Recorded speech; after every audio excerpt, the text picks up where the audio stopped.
If you want an effective VO2 max boosting workout in under 20 minutes, you're at the right place. We've created a 20-minute intense cardio protocol that'd help elevate your VO2 max based on science.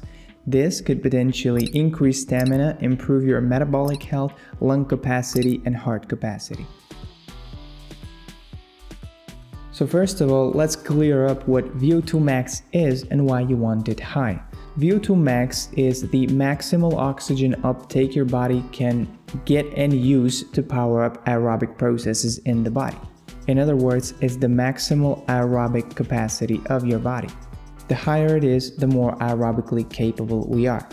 Higher VO2 max is something you want because it's a great determinant of longevity. It's a key marker that helps you live longer and also comes with numerous other heart health and metabolic health benefits, plus it boosts your stamina. In other words, higher VO2 max score means better aerobic, better functional capacity, which helps you live longer. It's the antidote to weight gain, inflammation, and heart diseases. VO2 max is measured during an incremental test on a treadmill or a stationary bike. Oxygen consumption or gas exchange is monitored through a gradual increase in exercise intensity. The test continues until the individual can't maintain the required intensity based on respiratory exchange ratio or signs of exhaustion. With the increase in exercise intensity, the athlete consumes more and more oxygen. Once the top level is reached, we can't use oxygen to fuel our energy anymore, and that's the VO2 max level. High interval intensity training is the way to boost VO2 max.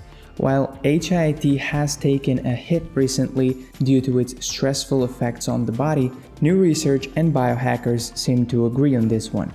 HIIT training is an effective way to boost VO2 max with additional improvements in metabolic health, lipid profile, and insulin sensitivity. Now let's check some of the science behind HIIT's benefits.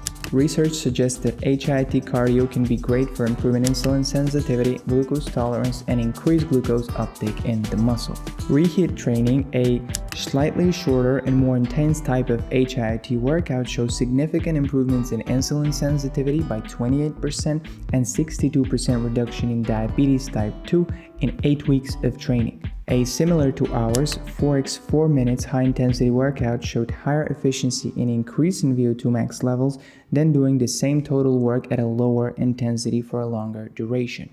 High-intensity interval training also seems to ameliorate blood lipid metabolism, reducing total cholesterol, LDL, and triglyceride levels while increasing the good type of cholesterol, HDL.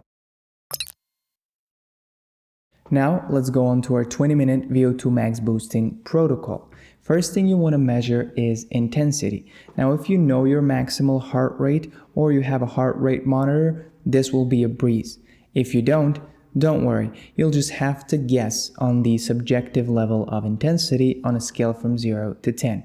That works fine as well. But if you haven't access to a heart tracker like a smart band that could determine your HR max, use objective measures. It's better. Once you do it a couple of times, you'll get a grip on what's close to optimal, so at which intensity you should power through. Our 20-minute workout uses the so-called longer intervals method. This respects a ratio of 1:1 between a hard working and active recovery, meaning the same time you'll do the hard intense exercise for is the exact duration you'll have the active recovery on. There are 3 parts to our workout. You can choose to cycle, row, or run. It's your choice. If you have a heart rate tracker, make sure you're at around 90% of your HR max during the intense bout of exercise. Here's how this workout looks on a chart. There's a warm-up, main part, and a cool-down phase. 2 minutes of warm-up at 30 to 50% of maximal speed, then the major part begins. It's comprised of 4 sets, each lasting 4 minutes. Each set contains 2 minutes of intense activity close to VO2 max speed. That's about 8 out of 10 of your maximal speed, followed by a 2-minute active recovery at 40 to 50% intensity.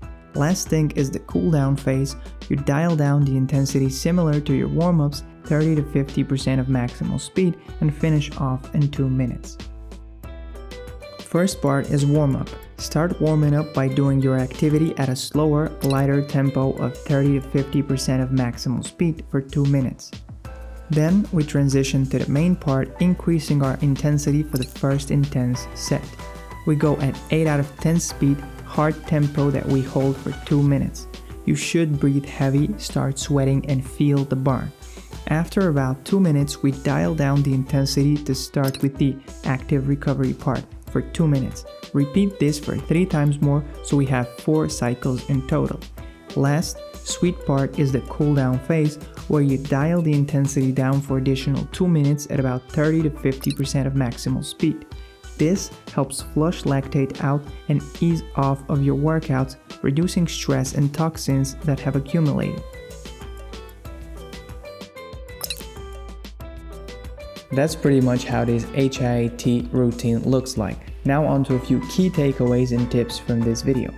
First, HIIT is very taxing on your body, so it's not something you do every day.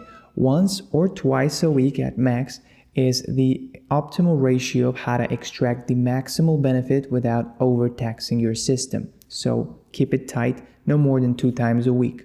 Second, do not skip the active breaks. They are there for a reason. In order for you to be able to push hard at such almost maximal intensity, you need to give your body this little break, this little reset, because numerous adaptations and physiological functions in between occur that allows you to be able to exert that kind of effort again. Otherwise, we'll just run into fatigue. So do not skip the active breaks, the active recovery. It's an essential piece of the workout. Third thing is, this is not the best weight loss tactic. Even if you really believe in the afterburn effect and all the sweatiness and how that's connected to losing weight, HIIT is not the most effective way of losing weight. It does stress your body, tax your nervous system, and it also increases your appetite and hunger hormones. However, HIIT does improve metabolic health, which means better glycemic control and insulin sensitivity, which can consequentially improve the way you use glucose and maybe enhance weight loss. If that's your main goal, then check out this NEAT activity video. It explains a sustainable path for weight loss. Quick one. If there's one thing I've learned from 4 years of active research, is that energy is key for health. Fatigue is the early sign of physiological dysfunction in the body, which degrades life. Greater energy levels translate to greater vitality, health, and optimal performance. We've packed all this research into a digital product called Energy Elevation. We showcase the 11 strategies to increase your energy levels, from things like fasting and resistance training to HIIT cardio and electrolytes. We cover a lot of practical tips. The goal is to carve an efficient path for greater vitality, well-being, and longevity. If you're eager to join this mission, check the link in the description and join the waitlist. It's a digital set of an ebook, video collection, and a habit tracker. We're planning to launch in Q4, so those who join the waitlist get 20% off 10 days post-launch. Let's get it. Lastly, here's a great graphic from VitalSend. The most effective way to increase VO2 max seems to be HIIT training, whether short sprints or longer sprint intervals lasting up to 2 minutes with a work-to-rest ratio of 1:1. HIIT seems to beat slow and long steady-state training in this metric. Feel free to check out the details of this protocol in depth, link in the description below. We've written a full article on this specific protocol and the science backing it up. You'll also gain access to the amazing graphic there. Now, let me go hit my HIIT session for the week. See ya.